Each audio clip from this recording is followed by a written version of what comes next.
spent a week hiking Mount Kilimanjaro, and here's everything I wish I knew before I went. Hi, my name is Bailey and I'm a travel content creator mainly on Instagram and TikTok, but also here on YouTube. I talk everything about life in our 20s and travel in our 20s and how to make a travel lifestyle your reality. I try and keep my YouTube channel very informational about all the different fun adventures that I go on, from backpacking Southeast Asia, backpacking Europe, hiking the Camino de Santiago, different van life trips I've done around the US, just any single travel adventure I have, the logistics are here. If you want to know more about how to actually travel in your 20s, budget for it, plan for it, maybe get some trip inspo, make sure to check out my channel. My most recent adventure was hiking Mount Kilimanjaro, and that is something that's been on my bucket list for years. I feel like it's on every traveler's bucket list to hike the tallest freestanding mountain in the world or the tallest mountain in Africa. And today in this video, I'm talking about all the things that I wish I knew before I went, because it's an extremely intimidating trip, especially for someone like me who hasn't done any proper hiking, backpacking trips besides the Camino. And even that, super well marked, you don't have a guide, you're staying in like proper accommodation each night. This was hiking for 7 days with no service in tents, and it was incredible, but something that felt incredibly daunting. So if you want to know more about hiking Mount Kilimanjaro, let's get into the video.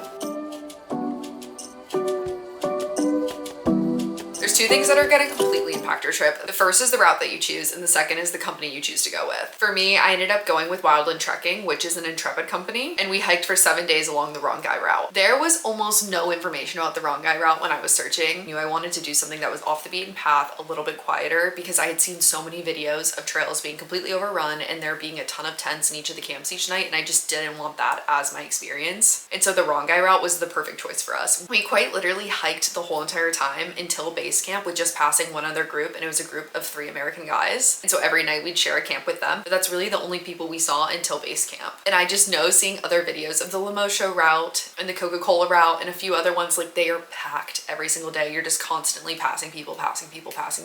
And I really wanted to be fully immersed in nature and not have to think about anything else. On the Rongai route, you also don't really have a lot of phone service. I know some of the other routes have Wi-Fi at different stations or more self-service available, and I feel like that takes away part of the experience for me. If connectivity is something that's an issue for you, there were a couple campsites where people were able to go up on higher ground to get a little bit of service. We just never really took advantage of it because I wanted to be completely disconnected. Like I said before, I went with Wildland Trekking, which is through Intrepid, and this was the best choice I could have made, and I'm gonna give you a few reasons why. One, our group size was super small. There was only about 6 of us. It was me and 2 of my friends. It was 1 couple and then 1 solo traveler. We ended up just becoming this fun little family group throughout the trek, and the ages ranged from me being the youngest at 25 to our oldest being 65. So really, this trek is for anyone. I felt so taken care of by the Wildland team. We had 24 porters for 6 people, which is absolutely insane to me because there's just so much stuff that the porters have to carry. And I will say that the trek that we did with Wildland was a little bit more on the high end side. It was not as expensive as you can get, but it definitely wasn't a budget trip. So I had my own tent each night. They also had a dining tent and a kitchen tent. And then we also did have a bathroom that all 6 of us were sharing, which was really nice when we were at camp. For a double occupancy tent with Wildland, it starts at $3,850 for the 7-day trek. All of our porters were so friendly. We would spend each afternoon just talking with them in Swahili. We taught some of them how to play Monopoly Deal because we were playing that game the whole entire time. It was so much fun every day to talk to our guides because we had 1 main guide and then 2 supporting guides, and they were all wonderful people, and it was so cool to get like an insight on what Tanzania was like from them and just ask them about their home lives and really learn more about the country that we were visiting. And creating those personal connections with our guides made me feel like I was completely taken care of on the whole trek, because health and safety is a concern. A lot of people will experience altitude sickness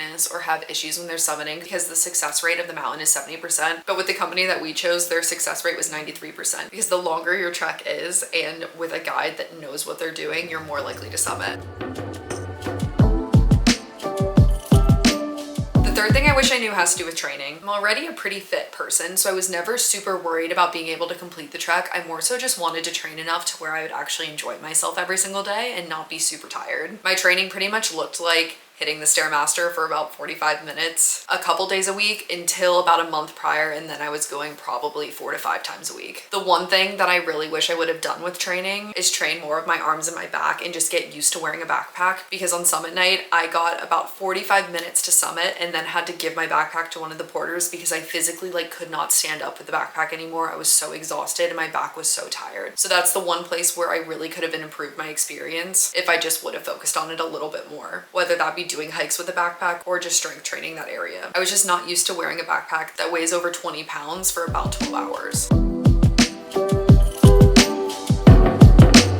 The fourth thing I wish I knew has to do with food and and snacks. I had no idea what to expect when it came to the food situation on this mountain. I really thought we were just going to be eating like rice and beans every single day, and that could not have been further from the truth. We had a chef named Simba, and he made all of our meals on the mountain. We had pretty much 3 hot meals a day. Breakfast usually started with a porridge. We'd have some sort of toast or pancakes or crepes and meat, and usually some fruit and eggs in there too. So before you even started the day, you were completely full. They also gave us snacks every single day to pack in our day pack, and then we'd either have a cold lunch if it was a really long day, which was a bunch of snacks and usually like a sandwich, or if we made it to camp by like noon or 1, we'd usually start with a soup. Every meal started with a soup, lunch and dinner, and then we had lots of pastas, pizzas, kind of stews over rice. It was all incredible for the fact that they were making this on the side of the mountain. One day we even went into the kitchen tent and hung out with Simba, and he helped us cook the meal that night. And that was a really cool way to see the behind the scenes. They really do just make everything over a propane tank. So it's incredible to know what they're making with practically nothing. When it comes to snacks, I probably brought too many. I didn't realize that they were going to be giving us snacks throughout the trek. I had Chomps meat sticks, Go Macro protein bars, bar of chocolate as like my little sweet treat, and then I had some trail mix. And these were all great snacks. I did start to get sick of them towards the end, but I wish I would have added some sort of snack with a little bit of fiber in it or something other than protein, because you don't really need as much protein because you're getting fed so much. Like, we were living off of carbs. I could have also probably brought a little bit less healthy of snacks as well. I know some of my friends brought some gummy bears or gummy worms or random sweet treats, and that would have also been really nice to have. You were burning so many calories. Having some unhealthy snacks will just keep you motivated, and the sugar rush is what you needed. Our guides were carrying around like bags of hard candy that they would like shove in our faces because you just have to load up on carbs and sugar.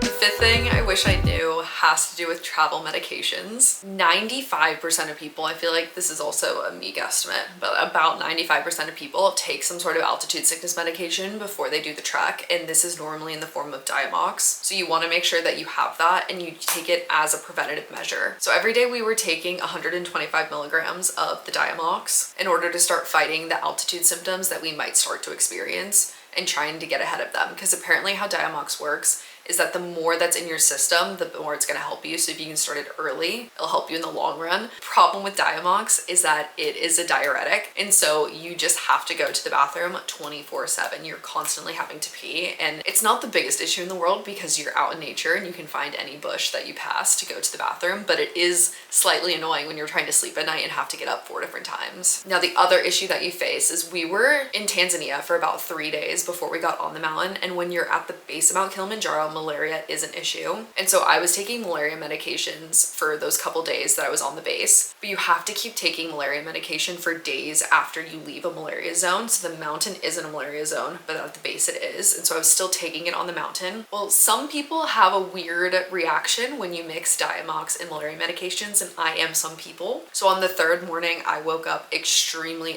nauseous to where I didn't think I was going to be able to hike that day. And it was because of the mixture of those medications. It's completely normal, and once you take anti-nausea medication, you're usually okay. But I stopped taking my malaria medication at that point and only continued with the Diamox since we were out of a malaria zone. But I do wish that was something that I knew going into it. I don't think I would have done anything differently because you do have to fight the malaria at the lower levels. It would have been good to know ahead of time that that was something that I was going to maybe face. The other travel medications that we took with us were just anti-nausea. We had Pepto-Bismol. I was able to get my travel medications from Costco before I left in the US. It's like a $40 consultation fee, and then the medications on top of that were maybe about $50.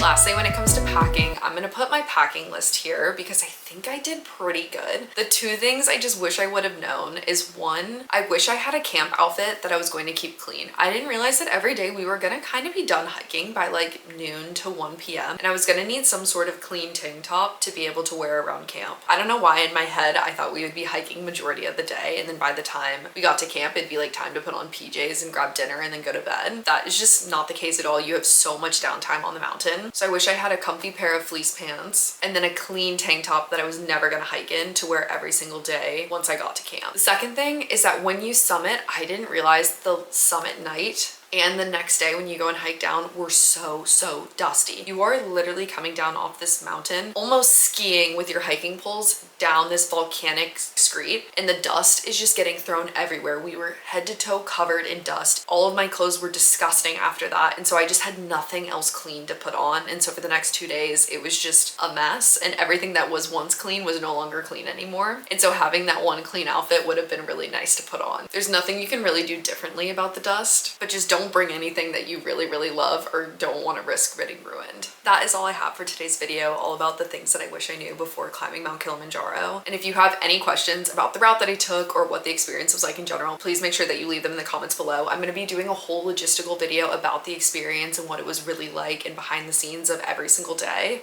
And I would love to answer some of your questions in that video. If you want to know more about travel in your 20s and life in your 20s, make sure you subscribe below, and I'll see you guys in the next video.